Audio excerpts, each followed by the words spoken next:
तो नमस्कार दोस्तों, एक बार फिर से स्वागत है आपका हमारे यूट्यूब चैनल जेडी कंप्यूटर में। दोस्तों, जैसे कि आपको पता है, हम जब भी आते न्यू जानकारी के साथ आते हैं, तो आज हम फिर हाजिर हुए एक और न्यू जानकारी के साथ, एक और लेटेस्ट अपडेट के साथ। उससे पहले दोस्तों, यदि आपने हमारे चैनल को सब्सक्राइब नहीं किया है तो प्लीज़ चैनल को कर लीजिए यहाँ से सब्सक्राइब और कर लीजिए बेल आइकन को प्रेस, ताकि इसी तरीके से हम जो भी नया वीडियो बनाएं वो सबसे पहले आप तक पहुँच सके। चलिए दोस्तों, बात करेंगे न्यू जानकारी, न्यू अपडेट, जो कि दोस्तों यहाँ पर आपको मिलेगा एमपी हायर एजुकेशन की ओर से।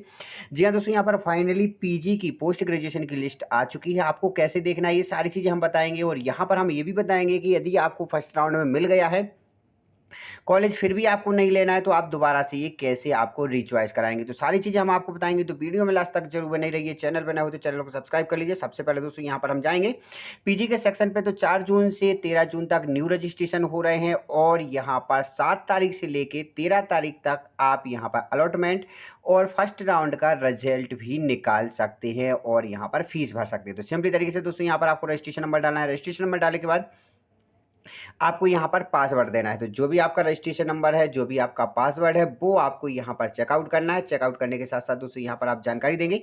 जानकारी देना है आपको यहाँ पर बाकी जानकारी की, और सिंपली तरीके से दोस्तों यहाँ पर आपको क्लिक कर देना है। चलिए दोस्तों यहाँ पर हम देखेंगे दोबारा से दोस्तों देखेंगे यहाँ पर आपको डेटों का बात करते हैं। तो डेट है दोस्तों यहाँ पर आपको कुछ इस तरीके से दिखाई दे जाएंगी, और आपको यहाँ पर पीजी वाले सेक्शन पे खुला है। यूजी वाले सेक्शन पे आप खोलेंगे तो आपको यहाँ पर प्रिंट अलॉटमेंट लेटर का ऑप्शन नहीं आएगा, क्योंकि रजिस्ट्रेशन आपके अलग अलग होते हैं। यहाँ पर अलग अलग क्राइटेरिया होता है, अलग अलग यहाँ पर चेकआउट करना होता है।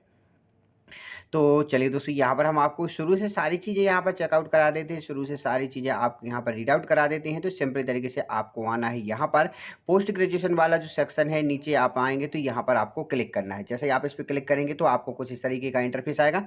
यहाँ पर चेकबॉक्स पे क्लिक कीजिए। यहाँ से देख सकते हैं आपको 7 तारीख से लेके 13 जून 2022 तक आप इस पे अलॉटमेंट लेटर निकाल सकते हो, फीस निकाल सकते हैं। यहाँ पर सभी चीज़ें आपको दिखाई दे जाएंगी। तो चलिए दोस्तों, सबसे पहले दोस्तों एक चीज़ का ध्यान रखें, आपको अलॉटमेंट लेटर निकाल के सेव करना है, पीडीएफ करना है। ध्यान रखिए, यदि आपने ऐसा अलॉटमेंट लेटर एक बार देख लिया और आपने फीस भर दी, तो दोबारा से अलॉटमेंट लेटर नहीं आता है। तो इस चीज़ का भी आपको ध्यान रखना है। तो चलिए दोस्तों, यहाँ पर हम रजिस्ट्रेशन नंबर देते हैं। रजिस्ट्रेशन नंबर देने के बाद दोस्तों यहाँ पर कुछ इस तरीके का आपको इंटरफेस आ जाएगा। तो चलिए दोस्तों, यहाँ पर सबसे पहले रजिस्ट्रेशन नंबर के साथ साथ दोस्तों यहाँ पर आपके लिए आपका डेट ऑफ बर्थ देना है। तो जो भी आपका डेट ऑफ बर्थ है, वो डेट ऑफ बर्थ आप यहाँ पर लिखेंगे, और सिंपली तरीके से नीचे जो आपको यहाँ पर पासवर्ड या फिर जो भी आपने पासवर्ड बनाया था, वो पासवर्ड आपको यहाँ पर दे देना है। तो चलिए दोस्तों, यहाँ पर हम पासवर्ड दे देते हैं। पासवर्ड के बाद यहाँ पर कैप्चा कोड देना है। कैप्चा कोड देने के बाद दोस्तों यहाँ पर सिंपली तरीके से आपको डाटा रीड आउट हो जाएगा, यहाँ पर आपका खुल जाएगा। यहाँ पर आप देख लीजिए, आपका जो अलॉटमेंट लेटर है वो आपका डाउनलोड हो जाएगा। सिंपली तरीके से दोस्तों यहाँ पर अलॉटमेंट लेटर को डाउनलोड करके आप प्रिंट कर लीजिए। यहाँ पर जो भी रहेगा, प्रिंट आपको अलॉटमेंट लेटर जरूर करना है। या तो आप इसको सेव कर लीजिए, या फिर पीडीएफ बना लीजिए, या फिर आप इसको प्रिंट में रख लीजिए। प्रिंट में रखना ज़रूरी रहेगा, क्योंकि दोस्तों यहाँ पर एक चीज़ रहेगी कि यदि आप फीस भरते हैं तो ये चीज़ें आपको फीस भरने के संबंधित में रहेंगी। तो चलिए दोस्तों, यहाँ पर अलॉटमेंट लेटर डाउनलोड करने के बाद अब आपको जाना है यहाँ पर फीस इनिशिएट वाले पे। फीस इनिशिएट वाले पे जाएंगे, क्लिक करेंगे, रजिस्ट्रेशन नंबर डालेंगे, डेट ऑफ बर्थ डालेंगे। डेट ऑफ बर्थ डालने के बाद दोस्तों यहाँ पर आपके लिए कुछ इस तरीके का एक और इंटरफेस आएगा। यहाँ पर आप क्लिक करेंगे, 5 और 2 7, यहाँ पर कैप्चा कोड भरेंगे। कैप्चा कोड भरने के बाद दोस्तों यहाँ पर आपको नीचे आएंगे, जरा सी डाटा नीचे आएंगे, तो आपको सबसे पहले वैक्सीन की जानकारी देना है कि आपको वैक्सीन में कौन से डोज लग गए हैं। दोनों डोज लगे हैं या फिर एक डोज लगा है, जो भी लगा है वो आपको सेलेक्ट करना है। नीचे आपको आना है, इनमें से देख लीजिए मुख्यमंत्री जन कल्याण संबल योजना। यदि आप ये लाभ लेते हैं तो ध्यान रखें, SC ST OBC कैंडिडेट को इससे संबंधित स्कॉलरशिप नहीं मिलती है, बस आपको यहाँ पर कॉलेज की फीस माफ हो जाएगी। तो मैं सजेस्ट करता हूँ कि जो कैंडिडेट यहाँ पर SC ST OBC से हैं, उनको यहाँ पर कोई भी इस चीज़ का लाभ ना लें। आप सिंपली तरीके से स्कॉलरशिप का फॉर्म भरें। यहाँ पर आपको फीस है जो 1000 रुपये की फ़ीस आपको पहली किस्त आपको पे आउट करना है। सिंपली तरीके से आप यहाँ पर सिलेक्ट करेंगे 1000 रुपये के लिए। यहाँ पर दोस्तों एक चीज़ का स्कॉलरशिप का आईडी का आ रहा है, तो ये प्रॉब्लम अभी फ़िलहाल सभी के लिए आ रही है। स्कॉलरशिप आईडी आप किसी कैंडिडेट को नहीं है पता, ना ही यहाँ पर फ़िलहाल में किसी को मिली गई है या फिर दी गई है, तो आप यहाँ पर थोड़ा सा वेट कीजिए 1 दिन का, इसके बाद इनिशिएट होगा। यदि आप जनरल कैंडिडेट हैं तो सिंपली तरीके से आप इसको नो कर सकते हैं और नेक्स्ट कर सकते हैं यहाँ पर, और आप यहाँ पर फीस फ़ीस भर सकते हैं। तो सिंपली तरीके से आप यहाँ पर फ़ीस भरेंगे। चलिए दोस्तों, यहाँ पर ये चीज़ हो गई। अब दोस्तों यहाँ पर हम बात करेंगे जिन कैंडिडेट को यहाँ पर नाम आ चुका है, वो सब्जेक्ट या वो चीज़ आपको नहीं लेना है, तो दोबारा से आपको रीचॉइस ही करना है, ना कि नया रजिस्ट्रेशन करना है। तो चलिए सबसे पहले हम प्लेन अलॉटमेंट लेटर देख लेंगे कि कैंडिडेट को यहाँ पर मिला क्या है, दिया क्या गया है और क्या चीज़ यहाँ पर आपको चेंज करना है। तो सिंपली तरीके से दोस्तों यहाँ पर दोबारा से जाएंगे, दोबारा से हम उसी सेक्शन पे जाएंगे। उसी सेक्शन पे आपको जाना है, registration number, date of birth डालना है। दोनों चीज़ें दोस्तों यहाँ पर आपको रीड आउट करना है। तो सिंपली तरीके से दोस्तों यहाँ पर हम जाएंगे रजिस्ट्रेशन नंबर पे, रजिस्ट्रेशन नंबर यहाँ पर हम डालेंगे और यहाँ पर हम कुछ इस तरीके से उसको डेट ऑफ बर्थ डालेंगे। डेट ऑफ बर्थ डालने के बाद दोस्तों यहाँ पर आपको सिंपल तरीके से जानकारी भरना है। यहाँ पर हम पासवर्ड भरेंगे। पासवर्ड भी आपको जो आपने बनाया हो वो ही पासवर्ड आपको यहाँ पर देना। देख लीजिए दोस्तों, यहाँ पर कैंडिडेट को जो है सब्जेक्ट अलॉट हो चुका है यहाँ पर। लेकिन मान लीजिए आपको ये सब्जेक्ट नहीं लेना है, दोबारा से आपको रीचॉइस कराना है, तो सिंपली तरीके से सबसे पहले इसका आप केवल प्रिंट आउट तो ले लीजिए। यदि आपका मन यहाँ पर एडमिशन का हो जाता है तो आपको यहाँ पर दोबारा से रीचॉइस का ऑप्शन भी मिल जाएगा और यहाँ पर मिल जाएगा। चलिए दोस्तों, यहाँ पर हम होम पे आएंगे। होम पे आना है और आपको यहाँ पर ज़रा से नीचे दिखाई दे जाएगा, जो कि है यहाँ पर देख लीजिए चॉइस फिलिंग का। Choice filling only registered candidate, तो यहाँ पर चॉइस फिलिंग पे जाना है। यहाँ पर दोबारा से आपको रजिस्ट्रेशन नंबर देना है। रजिस्ट्रेशन नंबर देने के बाद दोस्तों यहाँ पर ज़रा से नीचे आएंगे तो आपको यहाँ पर डेट ऑफ बर्थ देना है। तो जो भी आपकी डेट ऑफ बर्थ है वो आप यहाँ पर डेट ऑफ बर्थ दे लीजिए। डेट ऑफ बर्थ देने के बाद दोस्तों यहाँ पर आपको पासवर्ड देना है।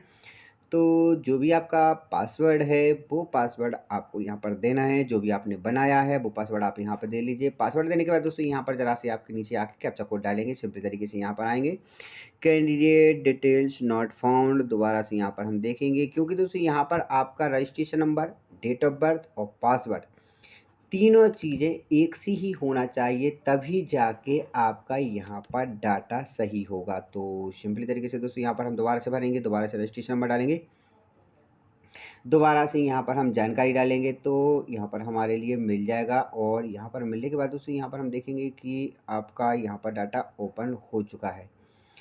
इसको हम चेकआउट करेंगे। चेकआउट करने के बाद साथ ही दोस्तों यहाँ पर हम कैप्चा कोड डालेंगे। कैप्चा कोड डालेंगे, सबमिट करेंगे। सबमिट करेंगे दोस्तों यहाँ पर आपको कुछ इस तरीके का इंटरफेस आ जाएगा। कभी कभी दोस्तों यहाँ पर क्या होता है कि कुछ चीज़ यहाँ पर थोड़ी सी मिस्टेक हो जाती है, मिसमैच हो जाती है, तो यहाँ पर नहीं खुलता। चलिए दोस्तों, यहाँ पर हमारा हो चुका है ओपन।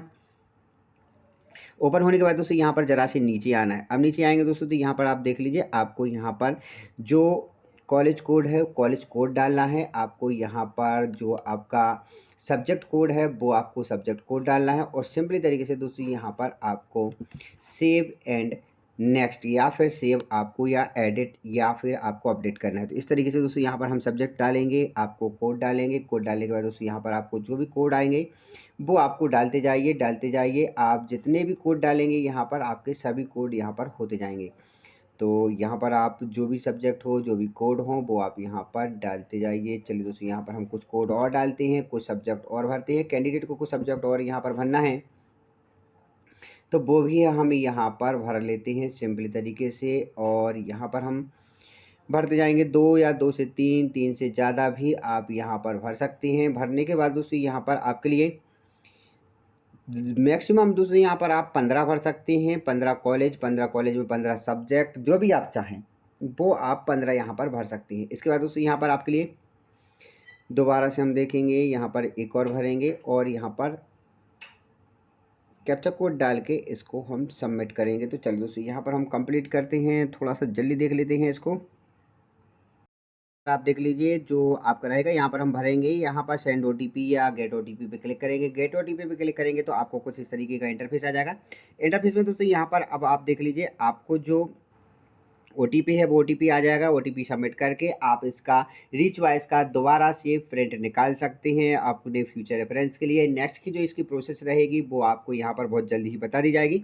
तो फर्स्ट राउंड में दोस्तों यहाँ पर आपका अलॉटमेंट लेटर फीस की बता दी है, यहाँ पर फर्स्ट राउंड में चॉइस फिलिंग बता दी। तो फिलहाल के लिए दोस्तों इतना ही। वीडियो अच्छा लगा तो प्लीज लाइक करना, चैनल को सब्सक्राइब जरूर कर लेना। जय हिंद दोस्तों।